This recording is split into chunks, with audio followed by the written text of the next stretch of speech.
In this video, I'm going to show you how you can add black color in Shotcut, and I'll demonstrate using this video clip that I have. So in the first method, just go to this open other here and then tap on it, and under this choose color. If I zoom in, you can see we have color here. Just go ahead and tap on it, and then go ahead and choose your custom color. So which color do you want? I can select from these basic colors. So I like to choose black color and then tap on OK. Now I'll go ahead and tap on add to timeline. And as you can see, it has been added to our timeline.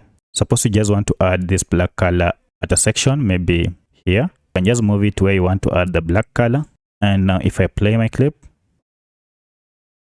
you can see the black color has been added. So you can adjust this black color to the size you want. You can make it shorter or much longer. You can also adjust it to different positions and it will be done so. Now in the second method, first I'll go back and preset this.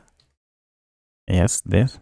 So in the second method, just go ahead and identify the location where you want to add the black color on your video clip. So for instance, I want to add it between here. So I'll just cut the clip and then move one part of the clip and leave the blank space. So if I go ahead and play it now you see the black color has been added.